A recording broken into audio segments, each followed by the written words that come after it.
Welcome back to another podcast with NutraScience Labs. I'm Blayney McEneaney, Vice President of Sales. I'm accompanied with Bruno, our Vice President of Scientific and Regulatory.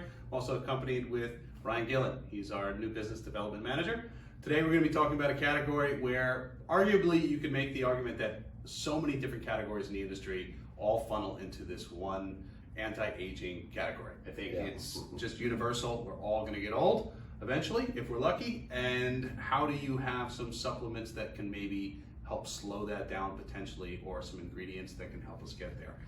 So as always, we like to funnel a lot of those questions to Eugene. And I think there's a lot of brand owners out there that are probably curious if they are looking to get into anti-aging as a category, or they currently have one. Is there anything that they're missing? Are there ingredients that they could add to their existing formulas? Are there formulas that you can actually help create to benefit their brand?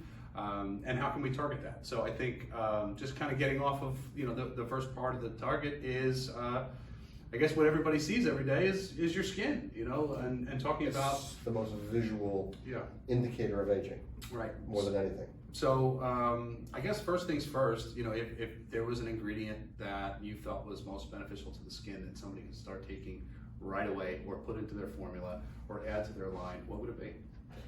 So my number one skin anti-aging, if you will, ingredient would be collagen. All right. Now, for anybody who doesn't know, most people do, I think, in this industry, collagen is a connective tissue protein. You find it in your skin. It's kind of the cement between the cells, holds everything together. Mm-hmm. If you didn't have collagen, you'd be a mass of cells just on the floor, not doing anything. You need collagen for helping skin to be resilient, helping to keep it young looking. However, as we age, guess what happens? We start losing collagen. We don't have as much as we did when we were younger.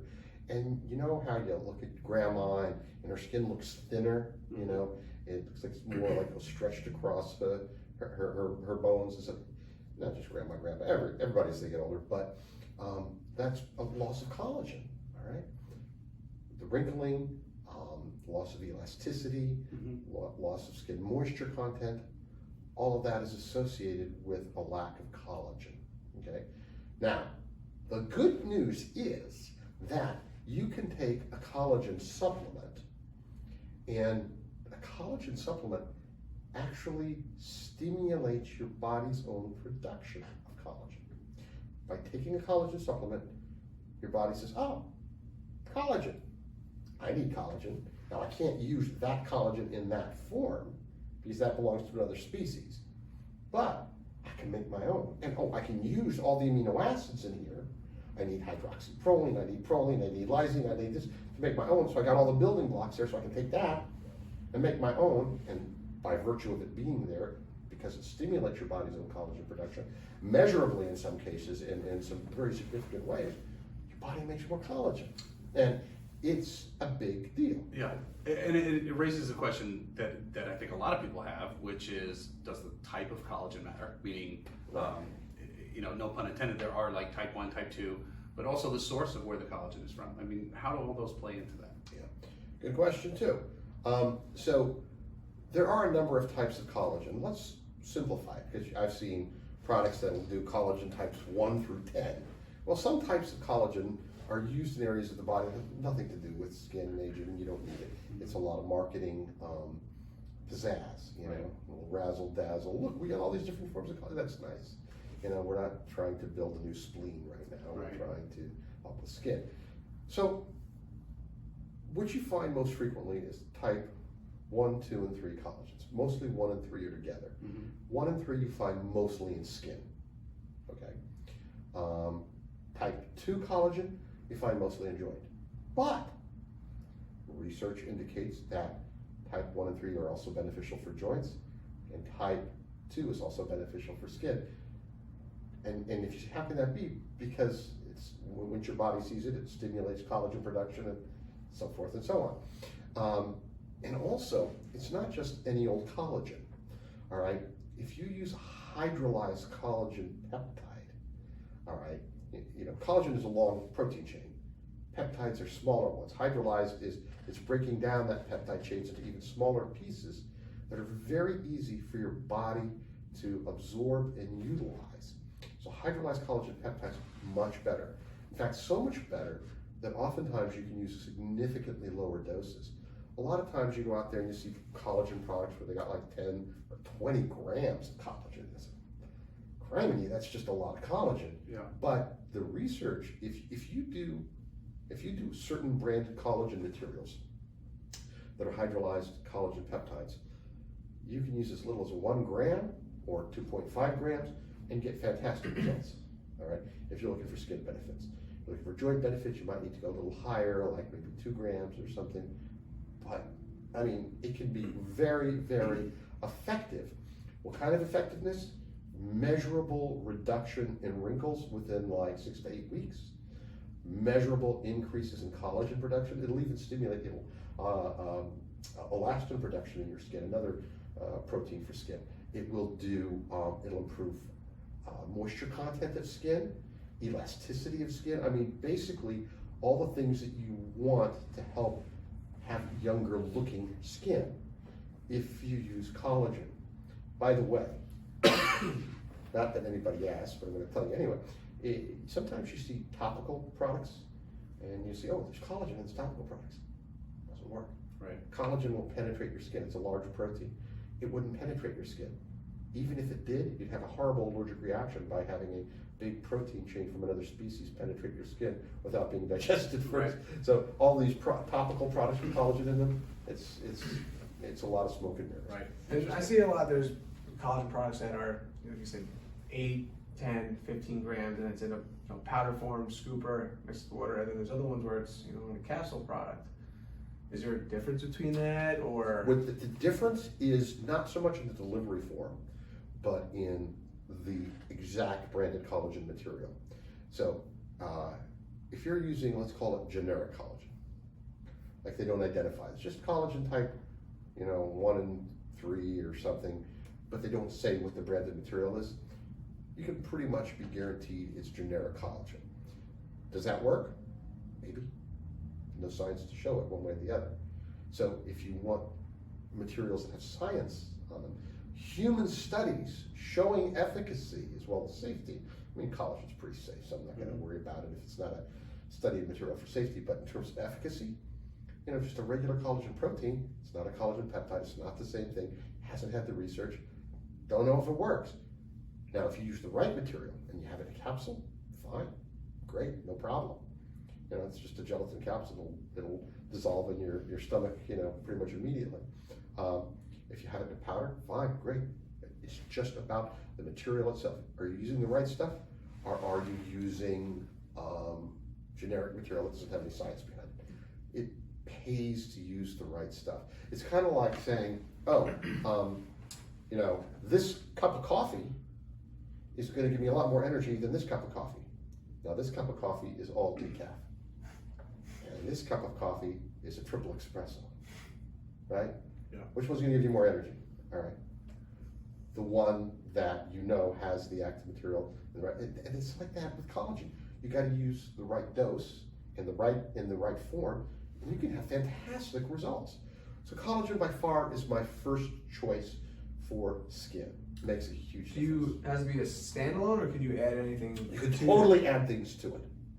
Totally add things. I mean, like for example, vitamin C. That's very mundane, but vitamin C is your body uses vitamin C in the production of collagen. So if you happen to have vitamin C with your collagen, and remember, taking collagen stimulates your body's own collagen production. And what does it need to make collagen? Well, it needs those amino acids. It also needs vitamin C. So using vitamin C with it is beneficial. And then you can combine it with other kinds of ingredients that also have benefits for skin. For example, one of my favorite ingredients for skin, and one of my favorite nutraceuticals anyway, is astaxanthin, a type of carotenoid.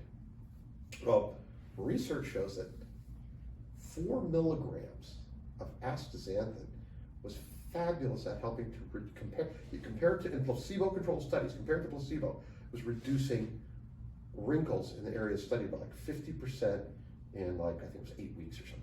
and you see all these other benefits happening with them.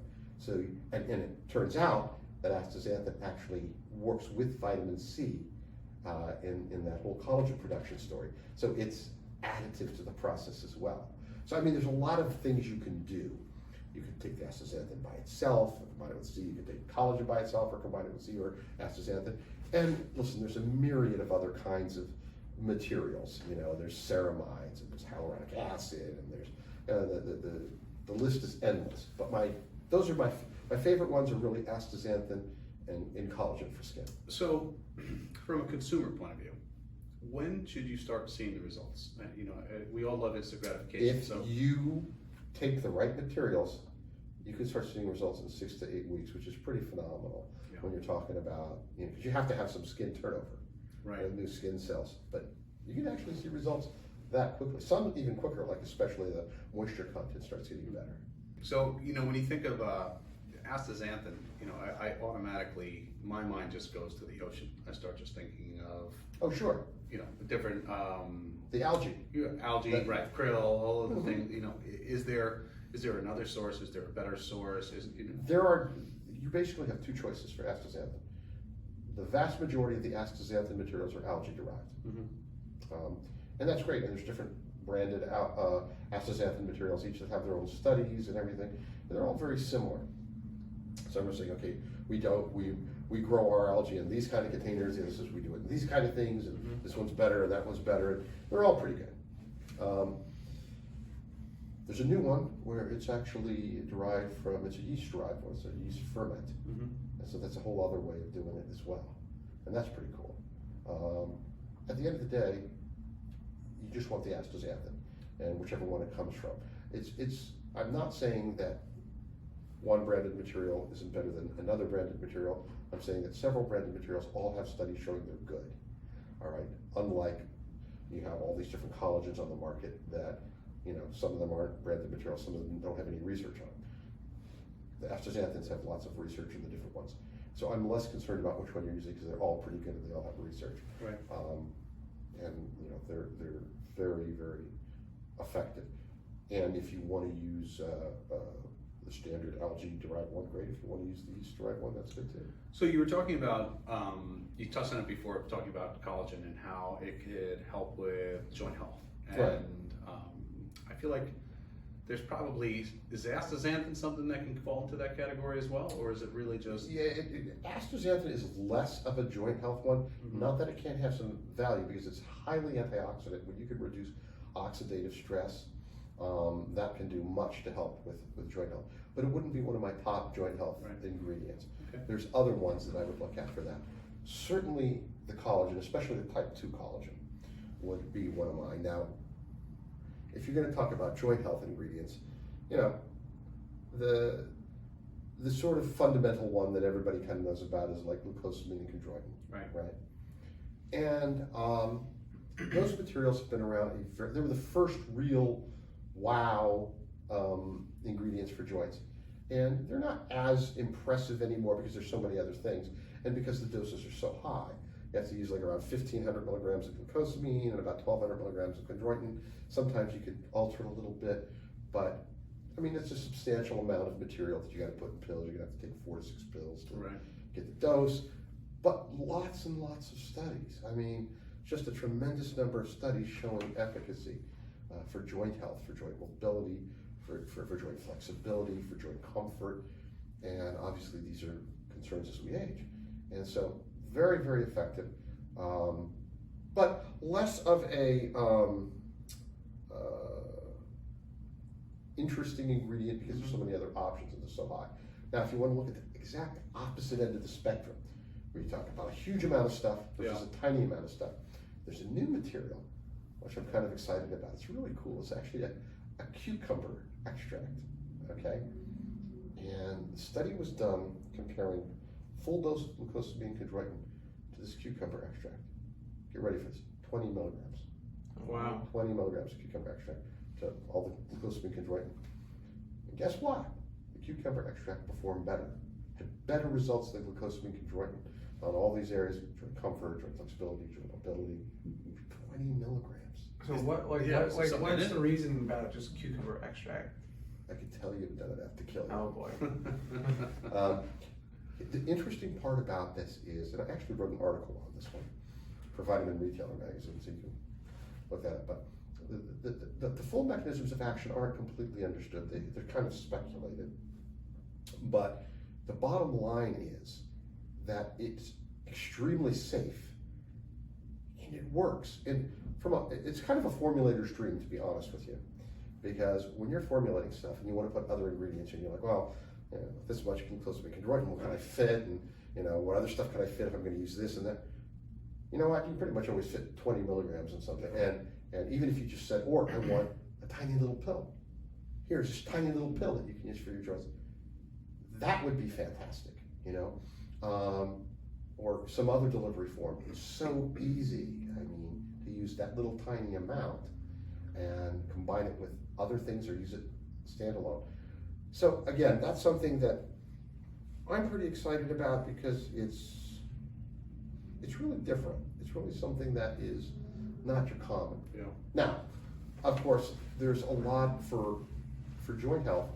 Other areas that one can delve into are sort of the anti-inflammatory herbs, because joint health isn't just arthritis. It could be all kinds of stuff. You're athletic, you're doing stuff, you're pounding your joints. You don't know anything about that, Blayney, do you? Yeah. I mean, what I can tell you is it was one of my next questions about joint health is that when we speak of joint health, are we also talking about your ligaments, your tendons? I mean, everything in there, and even maybe your discs in your back. Right. Okay. So the answer is we're not specifically talking about ligaments and tendons, but we are talking about all cartilaginous tissue. Right. So that includes your joints, that can include your discs, so a broad range of effects. And if you can improve that, sometimes that can help with some of the other areas. But listen, there's a lot of herbs that are anti-inflammatory herbs that have been studied and found to also help with joint comfort, joint mobility and flexibility in all of these areas. Right. Probably the most well-known one is curcumin. Mm-hmm.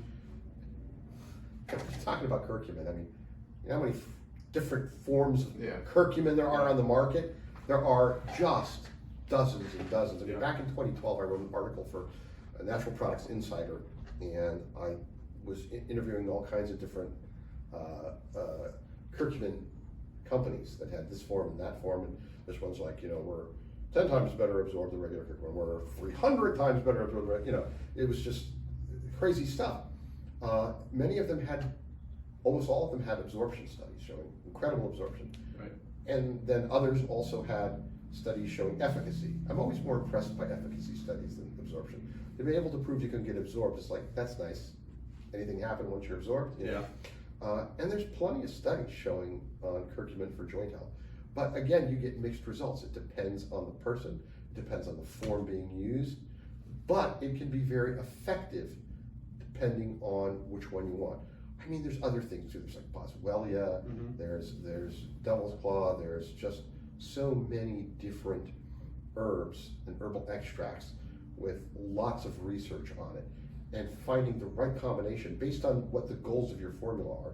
You're looking for standard joint health, you're looking for something more focused on aging related or something more focused on athletic relief, and what is it that you want to do, what do you want to achieve, what are the spectrum of different benefits that you want to see. Right. Depending on that, it's that combination together and what it can do, and that's why, you know, I'll choose different things. It's not a one size fits all. Depends on what the brand owner wants, you know, what benefits they want, and then we can formulate something that's really good. But joint health is a huge area, and having mobility is so you can get around. In national surveys, is the number one concern of people as they age, mobility and ability to continue to move around. And so clearly there's a significant market for joint products, and to create a good joint product that makes a big difference in somebody's life. I know for me, I've found some just tremendous results from the right combination of ingredients for joint health. Is, you know, give me a new lease on life. So I'm a big believer in how effective that can be. I mean, look, I'm a scientist, so I always look at the science and read the studies, but there's nothing quite like personal experience. To go, oh, you know what? stuff really works. Yeah, that's the truth. I know you said that one of the biggest concerns, with aging is joint health and getting around, but I know we were discussing earlier, like, another one is, cognitive. And, That was a number two. you know, That was a number two in the national surveys. They were saying, the first thing was being able to have mobility and get around. The second one was cognitive health. You want to be able to move. You want to be able to process mentally and have everything working, And that is a big area. Now, of course, people are concerned about dementia and Alzheimer's and things like that. But that's not what I want to talk about. I want to talk about age-related memory impairment, also known as age-related decline, which is not a disease. Mm-hmm. It's just, where did I put my keys? Right. Things that you're just not quite as sharp as you were when you were younger, Yeah, and it's an interesting category because again, it's one of those evolutions like we talked about, where there's a couple of different categories of a cognitive or brain formula that people would come up with, and I think several years ago it was all about the instant gratification. Maybe even a younger crowd that was looking for like nootropics. and ingredients that really weren't dietary ingredients, and we would constantly get inquiries for Nupept and Paracetam and Antarestin, all these ingredients that you could not work with. They were not dietary ingredients. Nor would they always have a history of safe use. Right. Exactly. But from what we were told, they were working, and that's why there was such All kinds of things will work. Yeah. It's just there may be ramifications for Right. the outcomes. Yeah. So there was that, the instant gratification type cognitive formula, but then there's also a long-term strategy around brain health and memory and creating a formula around that. And I feel like the evolution of the category has really kind of leaned towards maybe that category of a product that you take, and now it works over time rather than potentially working immediately. Yes, exactly. And that's what you want. I mean, yes, people say, oh, yeah, I want it immediately. But do you really? Is that what you really want? Yeah. Or do you want a long-term benefit? It's like saying, I want to lose weight. I want to lose it right now. Yeah? You know what happens if you actually lose it all right now? First of all, it's going to have terrible effects on your body, all right? You're going to get baggy skin, you're going to get all kinds of problems. Would you rather have long-term beneficial results that have greater permanency than just, losing it right now and then it comes right back? You want long-term benefits for cognitive health. You want ongoing, today, tomorrow, next year, 10 years, 20 years from now. That's what you want. And if you don't, you rethink what you want, because that's what you want. And there are nutraceuticals with some really good benefits. I remember in graduate school, I had a course in cognitive function because at the time I was studying herbal medicine, and there was a graduate degree in herbal medicine that, there was a lot of focus on the ingredients. And so I remember working on this course and just delving deep into all the different herbals that were beneficial for that. And it was very exciting because it was, wow, there's some really awesome science. And I got exposure to a lot of different materials. One of my favorites is an Ayurvedic herb known as Bacopa monnieri, and it has an extensive history of traditional use, as well as some really solid scientific studies with doses ranging between 300 and 400 milligrams daily of an extract. And the extract was showing all kinds of benefits. One of the things we talked about is, absent-mindedness as you get a little absent-minded. They actually looked at that and found improvements in that absent-mindedness. They found a number of areas of memory and cognitive function that improved by daily use of it. And this is why in a lot of these studies, they don't say, well, some of them will say what happens right away, but a lot of them will say what happens after a month or 3 months or 6 months. Mm-hmm. And the ones that are showing these long-term benefits excite me more than the short-term ones, which is not to say there's not value in a short-term one, especially if you're a brand owner and you want to have a product, you want to be able to make some claims about, is there something short-term benefits? And there are some things that can help with that, and I'll talk about it, but things like Bacopa, fantastic for that. Of course, probably the ingredient that people think of the most, or has been around the longest, as in terms of an herbal for that, would be ginkgo biloba, leaf extract, and that's had a lot of research on it. I mean, research on it for like dementia stuff, again, not my focus here, but even for healthy populations showed some very, very effective uses, often at slightly higher doses, but showing some really beneficial use in memory and cognitive function and ability to concentrate, in different age groups, even younger age groups, using the little higher dose.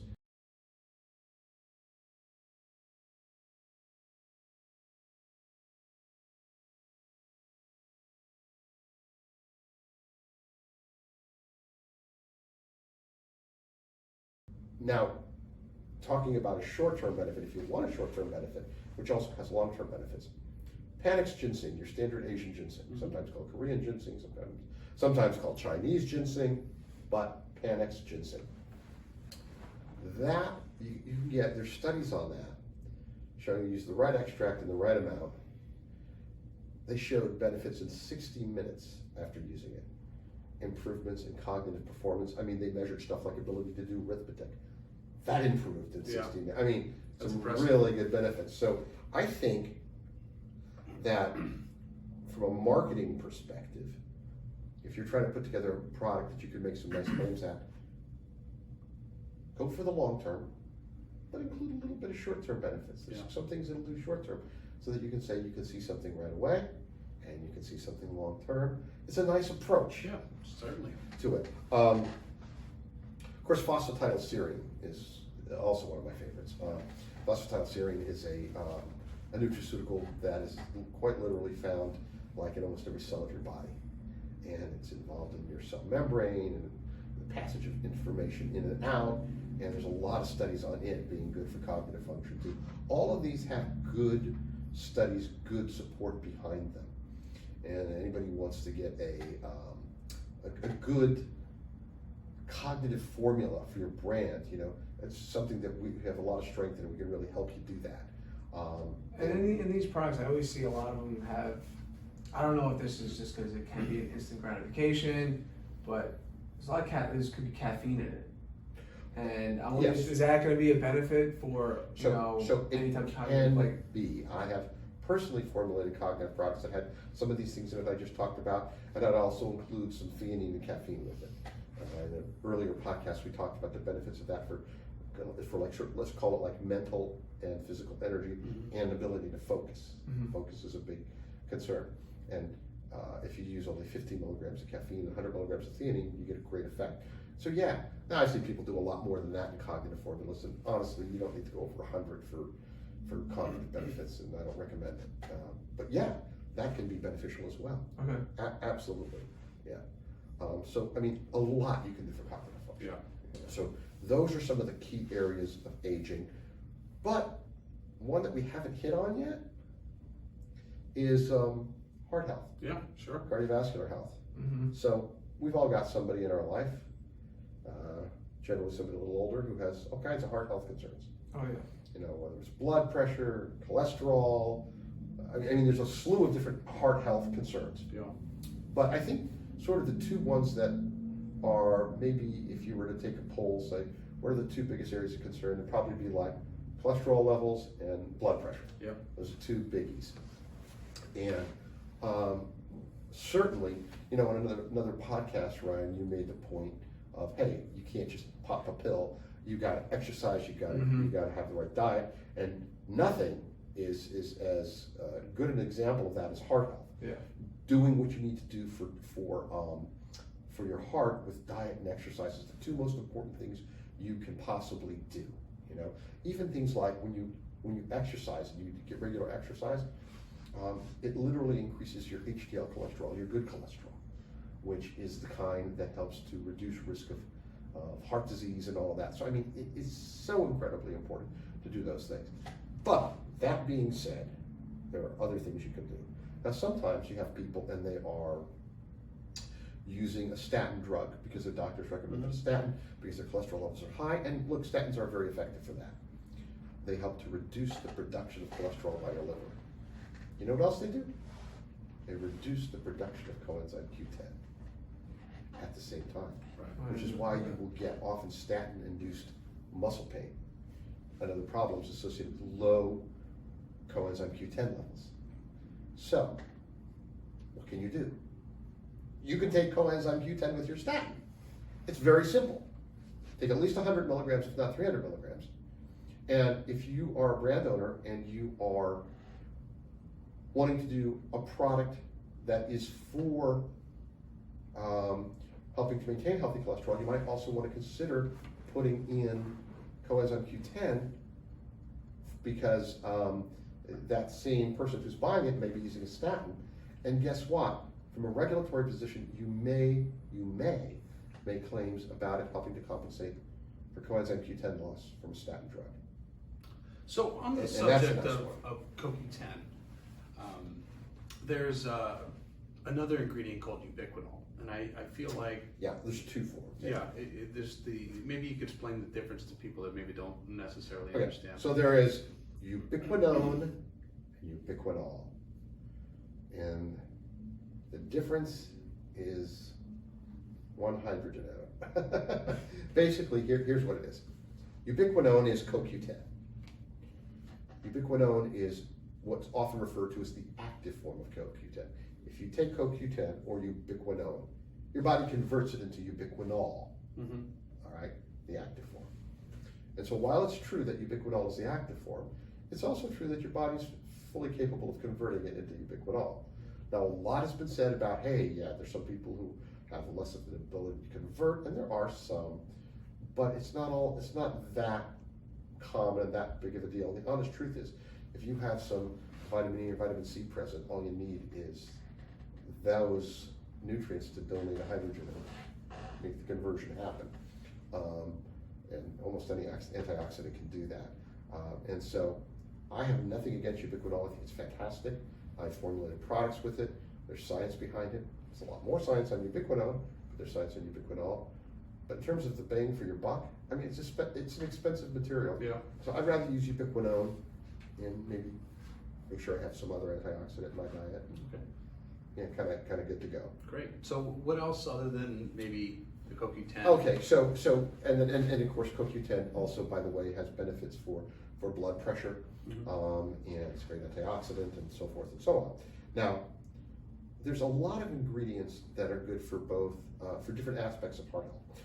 One of the ones I like is an Indian gooseberry extract.